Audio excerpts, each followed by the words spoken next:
Көпшілік білім құмар болып бара жатыр. Бұрынғыдай үштің өзі күш деген пайым жоқта шығар. Уақыттың талабы болса керек, оқыған, тоқыған адам жерде қалмайды. Жақсы қызметке көтеріледі деген түсінік жетегіне түскен бұқара балаларына дұрыс білім беруге тырысады. Ал білім қайнары мектеп сайып келгенде біз қазір баланы бұрынғыдай үйдің жанындағы мектепке жетектеп апармаймыз. Іздестіріп, сұрастырып жүріп, білім ордасының үздігін таңдаймыз. Кейбірі бұл мәселеге асқан ыждахаттылықпен келеді. Қандай пән, қандай бағдарламамен оқытатынына дейін біліп отырады.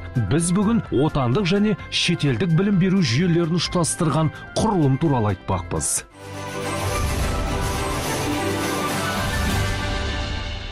Не істеп жатсыңдар? Ойын, жақсы ма? Қалай? Роботтармен үйрендіңдер ме? 5 жасар балалар робот құрап отыр. Ұсақ түйек қимыл болса да жеткіншектер жалықпайды. Ересек адамдар сияқты ойланып, бар қиялын қосып, әркім өзінше жеке фигура жасайды. Келген кезде таңғы асты ішеміз, жаттығу жасаймыз, біз сабақ оқимыз. Мен қазақша, ағылшынша, орысша тілдерін білемін. Бір топта 10-12 баладан, есесіне 3-4 тәрбиеші бар. Әр жеткіншекке жеке тұлға ретінде қарайды. Алан, саған робототехника сабағы ұнай ма? Я. Несімен ұнайды, несі қызық? Өйткені біз болса роботтарды құратырамыз, роботқа команда береміз. Бала бақшада 3 жастан бастап тұлға ретінде дами бастайды.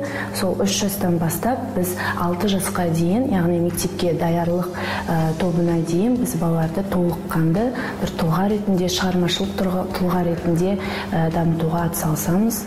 Бұл жекеменшік балабақша. Ашылғанына 2 жылдай болды.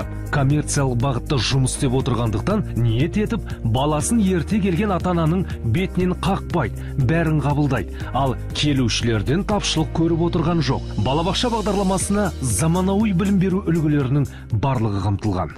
Бұл балабақша негізінен қазіргі таңда қазақ тобы және ағылшын тобы бар. Қазақ тобына да өте көп ата-аналар қазір беруде. Неге десеңіз, өйткені балалардың кішкентайынан қазақша үйренгендерін қалайтын өте көп ата-ана бар.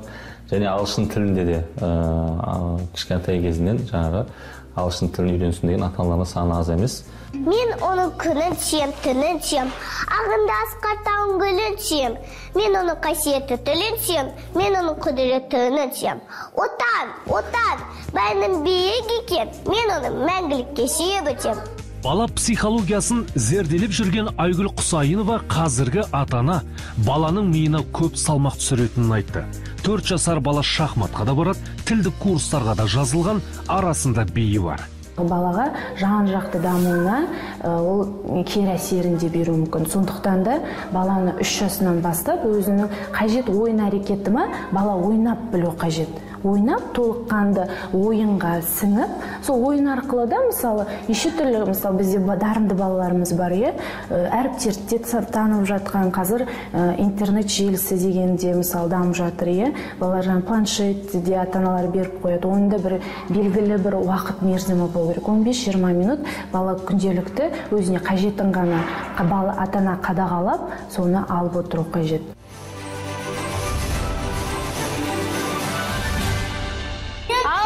Қанша жинайды?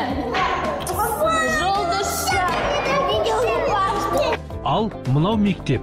Былтыр ғана атауын білім инновация деп өзгерткен оқу шаңырағы. КТФ халықаралық қоғамдық қорының еншілес мекемесі. Түрік ағайындары Қазақстан егемендік алған тұста елге келіп, әр аймақта білім ордаларын ашады. Қазір Қазақстан бойынша 27 лицей жұмыс істеп тұр. Өткен 25 жылда 25 мың түлек ұшса, олардың 70%-ы түрлі білім сайыстарында топ бойы озық шыққан. Халық арасында қазақ түрік лицейі ретінде танылған құрылым әлі де күшінде. Қазақстанның патриоты бола білетін, бәсекеге қабілетті бола білетін, 3 тілді емін-еркін сөйлей алатын, жалпы әлемдік кеңістікте үлкен бәсекеге кіре алатын мықты тұлға жетілдіріп, тәрбиелеп шығару негізгі мақсатымыз. Осы мақсатта біз осы 25 жылдан бері негізінен 3 түрлі білім беру саясатын іске асырып келе жатырмыз. Мысалға, бұл лицейлерде қазақ тілінде, қазақ тілі, қазақ әдебиеті, Қазақстан тарихы, жалпы тарих, география, қоғамдық негізгі пәндердің барлығы қазақ тілінде жүріп отыр. Ал жаратылыстану пәндері математика, химия, физика, биология ағылшын тілінде жүргізіледі. Сайып келгенде бір жыл оқыса да оқушы 3 тілді еркін меңгеріп шығады. Білім құрылымында 1200 ұстаз бар болса, олардың басым көпшілігі жергілікті мамандар. Арасында Түркия, Малайзия, Ұлыбританиядан келген мұғалімдер де бар. Түрік, араб және қытай тілдері факультатив ретінде оқушының өз қалауына ұсынылған. Сондықтан да болар лицей түлектері Қытай мен Оңтүстік Кореяның жоғары оқу орындарына аса қиналмай түсіп жатыр. Елбасымыздың цифрлы Қазақстан тақырыбына сәйкес цифрлы ұрпақ бағдарламасы негізінде біз 3 жастан бастап 17 жасқа дейін мынау жаңағы компьютерлік ғылым негіздерін үйретуді қолға алып отырмыз. Балабақшадан бастаған оқушылар ол жаңағы компьютерлік сайенс дейміз, осына кіріспе жасап, ең қарапайым роботтардың түрлерімен танысып, бастауыш сыныпта, орта сыныпта және 11 сыныпта бұлар компьютерлік негіздердің ішіндегі неше түрлі программалармен танысып, өздерінің білімдерін жетілдіріп шығып жатыр. Әлижан Асқарғалиев биыл 12 сыныпта. 12 дегенге көпшілікті құлағы әлі үйренсе қоймағаны аян. Мектеп қабырғасында жүрсе де, бозбаланың ойы ашық, өмірлік жоспары анық. Негізі біздің мектеп халықаралық болғандықтан, оның ең мықты ерекшеліктері ол біздің мектеп Қазақстан бағдарламасымен қатар Кембридж бағдарламасында оқытады. Сондықтан да мектебімізге келіп отырған оқушылардың көбісі болашақта шетелде оқуға пландап жатыр. Осы қазақ тілімен қатар, орыс тілімен қатар, ағылшын тілін меңгерген оларға сондай зор бір мүмкіндік береді. Оқушы физикаға құмар. Сыныптасы екеуі баламалы қуат көзін өндіретін қондырғы ойлап тауып, ақшасып сайысқа қатысқан. Биыл енді сол жобаларын жетілдіріп келеді. Бірақ аса уақытта жоқ деді. Жігіт емтиханға дайындық жүріп жатыр.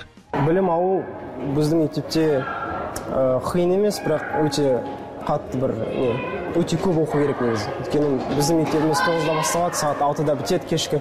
Сосын әртүрлі жаңағы экстра сабақтар бар, сағат 7-8-ге дейін оқушылар қалады. Және жыл соңында жаңағы Кембридж экзамендарын өткізеді. Ол экзамендарға да өте бір қатты дайындық керек. 10 мыңға жуық бала осы мекемелерде, лицейлерде білім алады. Осы балаларға заманауи білім беру, жаңа айтқандай басты біздердің мақсаты болып саналады. Өз тілі, қазақ тілімен қатар шетел тілін жақсы меңгерту және IT саласы бүгінде келешекте де өте маңызды. Сол салаларда қосымша программалар енгіземіз. Балаларымыз бірнеше шетел тіліне жақсы меңгерту, оларды сыни тұрғыдан ойлау, келешекте оларды бәсекелестікке, оларды дайын болуына біздер жағдай жасау үшін жұмыс істеп келе жатырмыз. Әбдірахман Сел Қазақстанға 22 жасында келіпті. Ұстаздық жолында жүргеніме 22 жыл болды деді. Қазақстаннан басқа да елдерде білім беріп, тәжірибе жинақтаған. Енді сол жиған түйгенін осындағы шәкірттеріне сіңірген жайы бар. Шетел азаматтарының балалары да осында қазақ тілін үйренеді. Қазақтың салт дәстүрлерін ол балалар үйренеді. Сонда осы балалар енді өздеріңізге мәлім, біздің бір мақсатымызда осы әдеми қазақ еліні, Астана, көркем Астана қаласына біз әлемге жақсы таныта білуіміз керек. Мен ойлаймын, осындай мекемелерде заманауи білім алып, осы шетел азаматтары да өз елдеріне барғанда әрқайсысы Қазақстанның құрметті бір елшісі болады деген үміттемін. Балабақша, лицей, мектептер барлығы бір құрылымның бөлшектері. Қазақстандық білім беру жүйесі мен халықаралық стандартты ұштастырып, тәлім беріп жатқан білім шаңырақтарында ақылы жүйе енгізілген. Ал баланың дарыны мен талпынысы асып тұрса, арнайы гранттар да бар.